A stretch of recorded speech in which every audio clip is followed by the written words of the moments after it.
I never thought the words of the people who gave me life could cut deeper than any stranger's cruelty.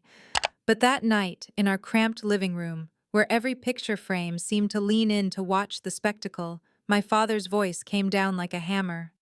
"You're uneducated trash." He spat his face so hard I wondered if it had ever held tenderness for me at all. Each word felt like a deliberate strike, chiseling me out of the family as if I were nothing more than a stain they wanted erased. I knew it would only be a matter of time before the whispers began, and sure enough, it started small. A text from my cousin Mia. "Where are you living now? I heard something crazy." Crazy.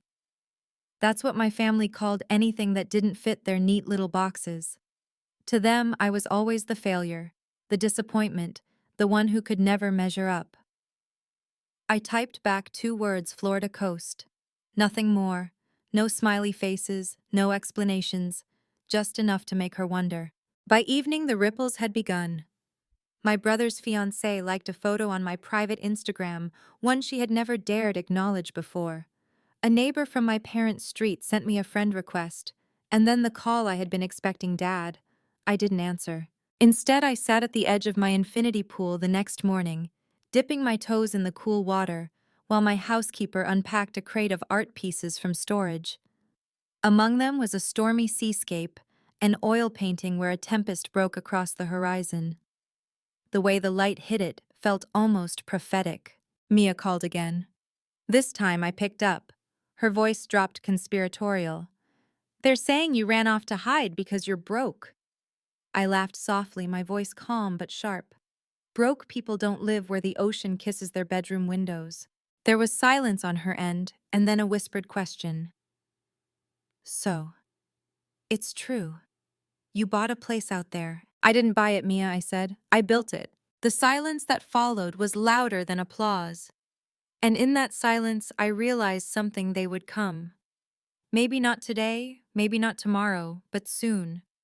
They couldn't resist the gravity of my success. And when they did, I would be ready. I was right, they couldn't stay away. It wasn't my parents who appeared first, though, it was my brother Adam. I spotted his car from the balcony before the front gates even opened, his posture leaning casual, but calculated, the same smug confidence he wore at every family gathering.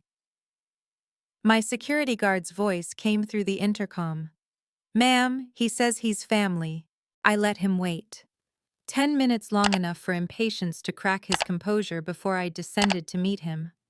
He was leaning against his car, tapping at his phone, and when he saw me, he gave that little smirk that always seemed to imply ownership, like the world, and now my house belonged to him too. My mother didn't even wait for his final syllable. Her voice followed, swiftly sharp and cold, like a blade sliding between my ribs. "Get lost. You're a nobody." She said it with such certainty, as if she had rehearsed those words in her mind for years, just waiting for the moment to release them. Her voice cracked slightly, betraying a hint of something: regret, maybe, or fear, but she caught it quickly and hardened her tone again. Pride was stronger than love in that moment. "Nice place," he said, glancing around with an arrogance that was more hungry than admiring. "What do you want, Adam?" My voice was even, but inside I was already bracing. He shoved his hands into his pockets. "Mom's worried. And well, you know, Dad, they just want to talk." I raised an eyebrow. "Concern? Or are you here to confirm the rumors so you can report back?" He had the decency not to lie. Instead, he shifted uncomfortably. "Look, they're saying you lucked into something. Won a lottery, maybe?" I told them. "You told them there's no way I could have earned it," I cut in. Silence. It stretched between us like a taut rope.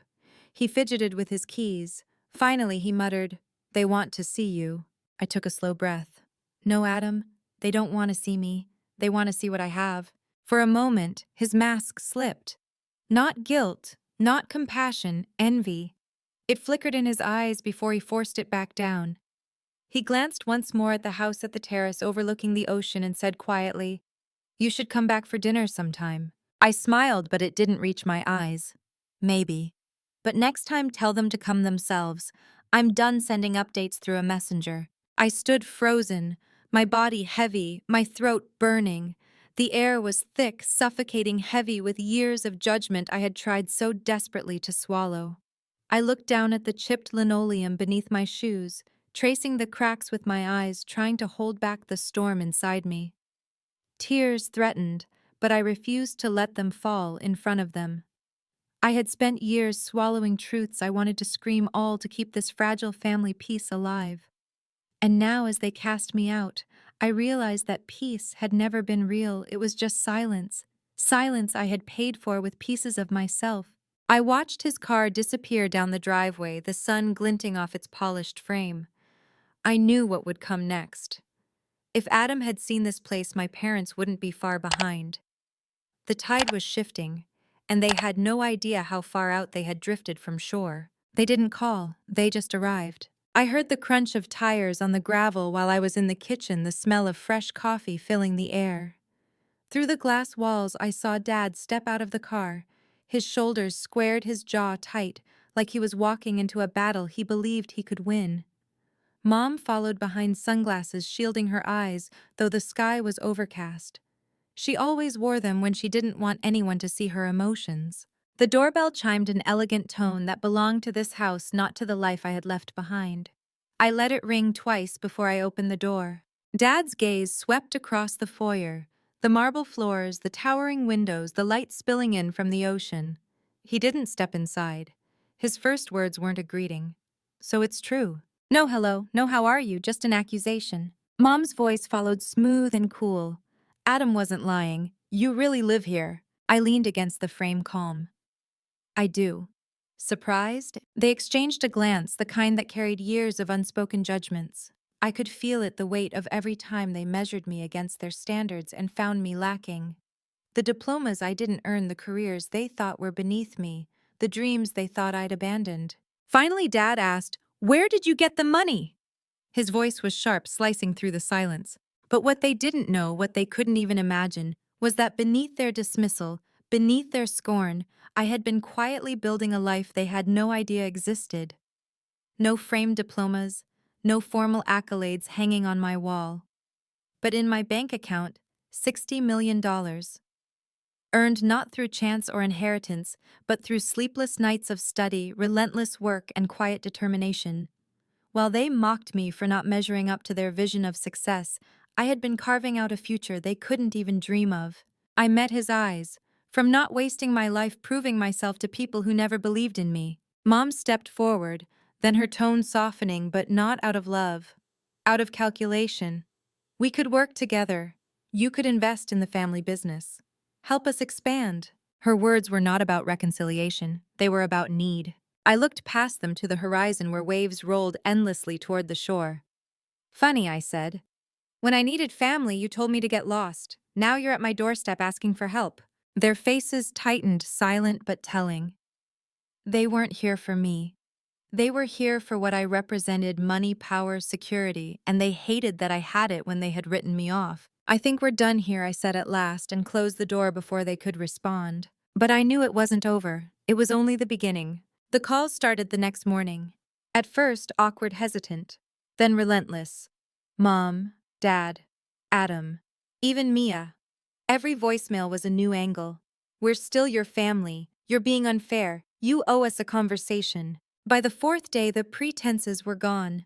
My father's voice hardened in one message. "You can't just shut us out. We made you. We raised you. We have a right to be part of this." I played that one twice. Not because it hurt, because it almost impressed me. The way he could twist history to make himself the victim was an art. I didn't fight back that night. I didn't beg for understanding. I simply nodded, turned, and walked toward the door. The winter air outside cut against my skin, biting cold, but it was nothing compared to the ice that had filled that living room. My car engine hummed to life, drowning out the muffled sound of my mother's voice. She wasn't calling me back out of love. She was making sure the neighbors heard her side of the story, that I was the failure, the disgrace, the one who never belonged. And then came the email. Long paragraphs signed by Mom, but clearly written by Dad, full of words like legacy and family pride, demanding that I keep wealth within bloodlines. They weren't asking anymore. They were insisting. That evening, I sat by the fire pit on my terrace. the ocean black and endless beyond the glass. The flames flickered, reflecting in my wine glass, and I thought of every time I had silenced myself to keep peace. I had built this life to never have to stand on anyone's doorstep with my hands out. And now here they were, metaphorically pounding on mine. But the tide comes in waves. And this one was only beginning to rise. They didn't wait for an invitation this time. It happened on a warm afternoon, the kind where the ocean stretched like a sheet of glass under the sun. I was sitting on the patio laptop, open notes spread across the table, when I heard it, the heavy thud of the front door swinging wide. My security team didn't stop them. They didn't need to. I had given clear instructions: don't block them, don't argue, just watch. They swept in behind a delivery truck, bold and entitled, as though this house were theirs to enter. Dad's voice echoed through the marble foyer before I even turned my head. "We're not leaving until you listen." I stayed seated, my back straight, my fingers wrapped around the stem of a wine glass. The ocean roared softly behind me, a steady backdrop to their storm. When they stepped onto the terrace, the sight of my life laid bare before them seemed to ignite something fierce. Mom's sunglasses were gone this time. Her eyes darted around the infinity pool, the teak furniture, the seamless view of horizon and sky. Every detail deepened the tight line of her mouth. "Do you think this is right?" she demanded, her voice trembling not with sorrow but with rage. "Keeping us out of your life, shutting us out when you threw me out," I cut in, my tone calm, sharp enough to slice her words in half. I drove in silence, the streetlights blurring into streaks of white and yellow. In the rearview mirror, I watched their porch shrink until it vanished completely. It felt like my past dissolving behind me. By the time I reached the edge of town, I knew what I had to do. Tomorrow, I wouldn't just leave. I would vanish.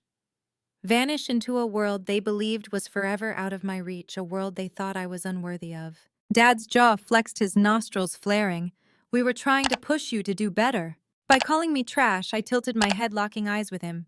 "By telling me I was a nobody." Neither of them answered. The waves did crashing against the shore, filling the silence they couldn't bear. I rose slowly from my chair, the breeze catching my hair, my bare feet silent on the stone. I walked toward them, every step deliberate. "You didn't believe in me when I had nothing. You mocked me when I tried. And now that I have everything, suddenly it's ours." Mom's gaze flickered to Dad, but he stayed rigid, his pride nailed into his spine. His voice dropped low. "This isn't just about money, it's about family." I stopped just inches away, the salty air between us electric. "No, family doesn't demand proof you're worth loving. Family doesn't vanish when you fail only to reappear when you succeed." Their silence stretched brittle like glass ready to shatter. Then finally Dad's voice cracked just slightly. "So this is it." I turned my head toward the security guard stationed discreetly near the doorway. "Please show my guests out." As they turned, Mom's voice floated back, brittle and venomous. "You'll regret this." I almost smiled, because deep inside I knew what was coming next. That night I sat by the window of my beachfront mansion in Florida, the waves crashing rhythmically outside. I stared at the horizon, whispering to myself, "They'll see soon enough." The sun rose the next morning in a ribbon of gold across the Atlantic, filling my world with light. Barefoot on the balcony, I let the salt air curl through my hair, the ocean's rhythm cleansing the chaos I had left behind just 12 hours earlier. The following morning, the ocean was still unnervingly calm. I sat in my study, sunlight streaming across the mahogany desk, a single envelope resting beside my coffee cup. My assistant had already placed it in my parents' mailbox at dawn. Inside was the document I had been preparing for weeks. A legal notice, simple and final. One paragraph stood out in bold: "Effective immediately. All prior agreements, financial ties, and obligations between myself and the recipients are null and void. Any attempt to use my name, likeness, or reputation for personal gain will be met with legal action." Beneath it, my signature. The same signature now attached to companies they'd never heard of. Investments they couldn't begin to understand, properties they would never see. I knew exactly when they read it. At 10:43 a.m., my phone lit up, 3 missed calls from Mom, 2 from Dad, 1 from Adam. By 10:58, a single text from Mia: "They're losing it." I closed my laptop, stepped outside onto the terrace, and let the salty breeze kiss the edge of my robe. The ocean stretched endlessly before me, each wave catching the light like a blade of silver. They had once called me trash, a nobody. They had tried to make me small enough to fit into the box they built for me. But I had built something else, something untouchable, something they could never own. And in that moment, as the tide rolled in with quiet certainty, I realized the loudest revenge was not rage, nor spectacle, nor even triumph. It was silence. A silence so deep it became undeniable. Far away in the same cramped living room where they once ordered me to get lost, they now held a piece of paper that told them clearly I was gone for good. The silence was what struck me most in the days that followed. Not the absence of calls, because those continued a flood of unanswered pleas, accusations, and demands, but the silence inside me. For the first time in years, there was no desperate urge to explain myself, no aching hunger for their approval. Only peace, like a wound that had finally closed. This home wasn't just walls and ceilings, it was proof. Proof that every insult, every sneer, every time they told me I was worthless had been fuel. Italian chandeliers, mahogany doors, marble halls, every choice, deliberate, every corner, a reminder that I had made it on my own terms.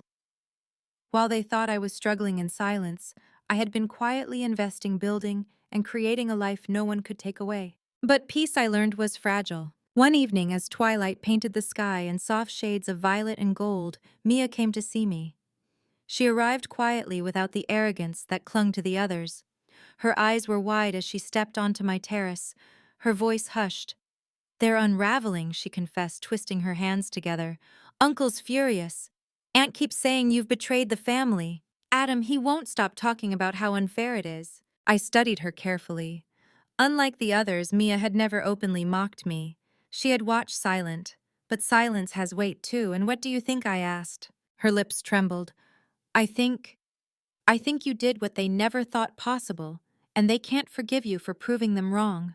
Her words lingered in the night air, and for a fleeting moment I felt a pang of sadness. Not for my parents, not for Adam, but for the years, lost years, where love could have softened all of this if only they'd chosen it over pride. Days turned into weeks. I threw myself into work, into the empires I was still building, into the people who saw me for my worth, rather than the girl they once called nothing. My life grew richer, not in dollars, but in meaning. And yet every so often a memory would sneak in, the sound of my father's laughter when I was a child, the way my mother used to hum while cooking. Echoes of a time before judgment took root. Echoes of a family that might have been. The last confrontation came not in person, but in writing. A letter arrived by courier, thick with my father's handwriting. I didn't open it right away.